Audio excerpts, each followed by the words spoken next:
ஆண்டவரால் தேர்ந்து கொள்ளப்பட்டிருக்கின்ற சகோதர சகோதரிகளே, இயேசுவின் உயிர்த்தெழுதல் நிகழ்வுகளை தொடர்ந்து தியானித்துக் கொண்டிருக்கிறோம். அப்படி என்றால் உயிர்த்தெழுந்த இயேசு சீடர்களுக்கும் மக்களுக்கும் அளித்த ஆசீரை உங்களுக்கும் இறைவன் அளிக்க நானும் ஜெபிக்கிறேன். இந்த நாளில் எங்களோடு தங்கும் ஆண்டவரே, ஏனெனில் மாலை நேரம் ஆயிற்று, பொழுதும் போயிற்று என்று சீடர்கள் இயேசுவை கட்டாயப்படுத்தி தங்க வைத்தது போன்று நம்முடைய வாழ்விலும் இயேசு நம்மோடு தங்க வேண்டும் என்பதை அனுபவமாக்க முயற்சிப்போம். இயேசு எம்மாவுஸ் பயணம். இயேசு எம்மாவுஸ் பயணம் மேற்கொண்ட சீடர்களை சந்தித்த நிகழ்வு.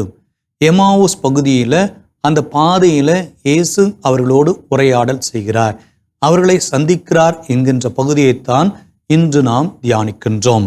அன்புக்குரியவர்களே, இந்த பகுதி பல்வேறு செய்திகளை தாங்கியதாக இருக்கிறது. இயேசு உயிர்த்தெழுந்த செய்தி, அதனை சீடர்கள் அந்த அளவுக்கு புரிந்து கொண்டார்களா, ஏற்றுக்கொண்டார்களா தெரியவில்லை. ஆனால் அவர்களும் நம்மை போன்றவர்கள், மனிதர்கள்.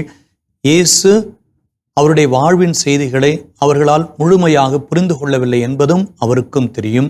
என்றாலும் இயேசு தொடர்ந்து அவர்களோடு பயணிக்கிறார், தொடர்ந்து அவர்களோடு பயணம் செய்கிறார், தொடர்ந்து அவர்களோடு உரையாடல் மேற்கொள்கிறார்.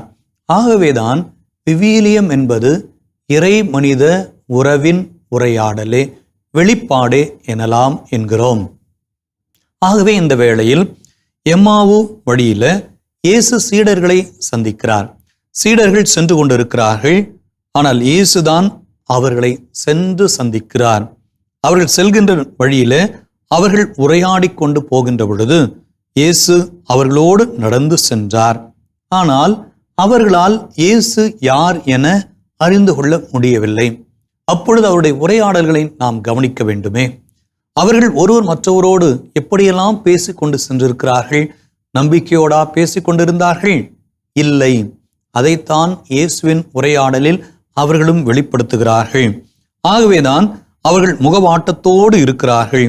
அப்பொழுது அவர்களுள் கிளியோப்பா என்னும் பெயருடைய ஒருவர் இயேசுவுக்கு மறுமொழியாக, இயேசு எதை பற்றி நீங்கள் உரையாடல் செய்கிறீர்கள் என்று கேட்டதற்கு, எருசலேமில் தங்கியிருப்பவர்களுள் உமக்கு மட்டும்தான் இந்நாள்களில் நிகழ்ந்தவை தெரியாதோ என்கிறார். எருசலேமில் இருந்தவர்கள் அனைவரும் செய்திகளை அறிந்திருந்தார்கள். அதனால்தான் இயேசு கேட்கிறார், என்ன நிகழ்ந்தது என்கிறார். அதற்கு பல்வேறு பதில்களையும் அவர் தருகிறார், சீடர்கள் தருகிறார்கள். ஆனால் இயேசு அவர்களுக்கு மறையினுள்ளில் உள்ளதெல்லாம் அவர்களுக்கு மீண்டுமாக நினைவுபடுத்துகிறார்.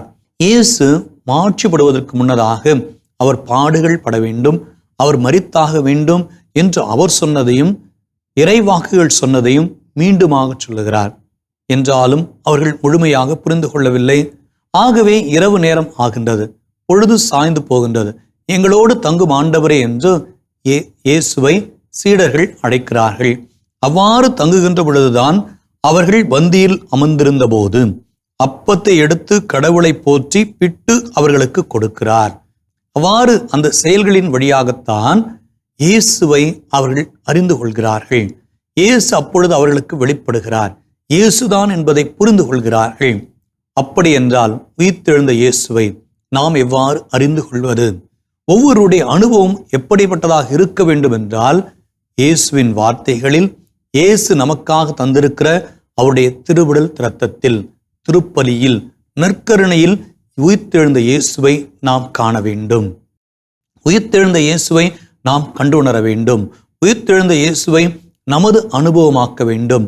அப்படி நாம் உரையாடல் வழியாக, நற்கருணையின் வழியாக, இறைவார்த்தையின் வழியாக நாம் உணர்ந்து கொள்கின்ற பொழுது இயேசுவை நம்முடைய வாழ்வின் நபராக மாற்றிக்கொள்வோம்.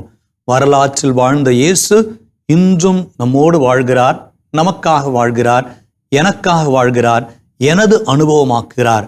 புனித தோமா அவருடைய அனுபவமாக்க வேண்டும் என்பதற்காக முயற்சித்ததைப் போல உயிர்த்தெழுந்த இயேசுவின் அனுபவத்தை நம்முடைய அனுபவமாக்க வேண்டுமென்றால் இறைவாக்குகள் வழியாகும், நற்கருணையின் வழியாகும் நாமும் முயற்சிக்கலாமே. முயற்சிப்போம், திருப்பலியில் பங்கேற்போம், நற்கருணையில் ஆண்டவரை கண்டுகொள்வோம், ஆராதிப்போம். இயேசுவின் அமைதி உங்களுக்கு உரித்தாகுக. ஆமேன்.